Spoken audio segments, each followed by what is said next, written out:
అందరికీ నమస్కారం। ఈ రోజు శ్రావణ మాసంలో వచ్చేటటువంటి శ్రావణ సోమవారము। ఈ రోజు కొంతమంది వ్రతాలు చేస్తూ ఉంటారు। ఆనవాయితీగా ప్రతి మాసంలో సోమవార వ్రత నిరతి కలిగినటువంటి వారు సోమవారము నియమం కలిగిన వారు చక్కగా శివుణ్ణి ఆరాధించండి, కేశవుని ఆరాధించండి। పంచామృతాలతోటి పాలు, అలాగే పంచదార, పెరుగు, ఇలా అన్ని మనకు ఇంట్లో దొరికినటువంటి పంచామృతాలు, పాలు, పెరుగు, తేనె, పంచదార, నెయ్యి, ఇలా మనకు ఏవి అందుబాటులో ఉంటే అవి వాటితోటి శివుడికి అభిషేకం చేయండి, భస్మంతో అభిషేకం చేయండి, అలాగే రుద్రాభిషేకం చేయండి, అన్నాభిషేకం చేయండి, లేదా పేదలకు అన్నదానం చేయండి। ఇలా చేయడం ద్వారా దైవానికి మనము ప్రీతిగా మారుతాము। అలాగే శివుడికి కేశవుడికి ఎప్పుడు కూడా భేదం చూపించకండి।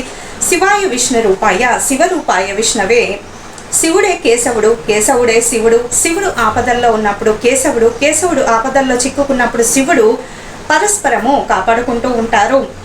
ఎప్పుడు కూడా శివకేశవులకు, శివ వైష్ణవులకు ఎప్పుడు కూడా మరి భేదం చూపించకండి। మేము శివ భక్తులము, విష్ణుమూర్తిని పూజించమని, మేము వైష్ణవ భక్తులము, శివుడిని పూజించమని ఈ విధమైన మాటలు మాట్లాడకూడదు। అలాగే శివుడే గొప్ప, కేశవుడే గొప్ప, ఇటువంటి మాటలు కూడా మాట్లాడితే మరి పుణ్యం ఖాతాలో పాపం జమ అవుతూ ఉంటుంది। మోక్షానికి దగ్గరగా మార్గం పడాలన్నా గురువు సహాయంతో మరి మోక్షానికి దగ్గర మార్గం వెతుక్కోవాలి।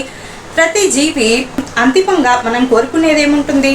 మంచి తీర్థయాత్ర దర్శనము, మంచి జీవనము, మంచి సిరి సంపదలు, ఇహమునందు సర్వసుఖములు, పరమునందు మోక్షమును, ఇవి రెండే ప్రతి జీవి కోరుకుంటారు। అలాగే వంశాభివృద్ధి, ఈ మూడింటినే కోరుకుంటారు ఏ వ్యక్తి అయినా సరే। శివుడు ఐశ్వర్య ప్రదాత, శివుడు తలుచుకుంటే మనకు ఏ విధంగానైనా ఐశ్వర్యాన్ని తెచ్చిపెట్టగలడు। అంత భోలాశంకరుడు చెమ్ముడు నీళ్లు పోస్తేనే కరిగిపోయేటటువంటి శివుడు కాబట్టి ఆయన భోలాశంకరుడు అయ్యాడు।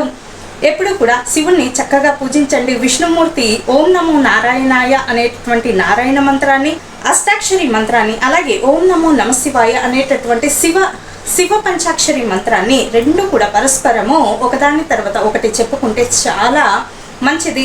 శత్రువులు తదేకంగా మన మీద ప్రత్యేకమైన దృష్టి సారించినప్పుడు ఈ మంత్రాన్ని జపించి చూడండి, వారికే తిరిగి మరి తగులుతూ ఉంటుంది। ఓం త్రయంబకం యజామహే సుగంధిం పుష్టివర్ధనం ఊర్వారుకమేవ బంధన మృత్యోర్ముక్షీయమామృత అనేటటువంటి మంత్రాన్ని 3 సార్లు చదవండి। శత్రువులు వారంతట వారే దూరం అయిపోతూ ఉంటారు। అలాగే శ్రీరామ రామ రామేతి రమే రామే మనోరమే సహస్రనామ తత్యుల్యం రామనామ వరాననే ఈ మంత్రాన్ని ఎవరైతే 3 మార్లు చదువుతారో ఇక విష్ణు సహస్రనామము పారాయణం చేసిన దానితోటి సమానము।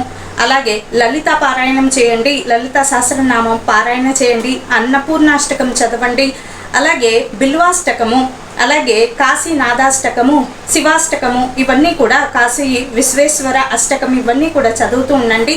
శివుడి అనుగ్రహానికి అలాగే కేశవుడి అనుగ్రహానికి, ఇద్దరి అనుగ్రహానికి, ప్రేమకు పాత్రులు కావాలని అందరికీ మరొకసారి శ్రావణ మాస సోమవార శుభాకాంక్షలు।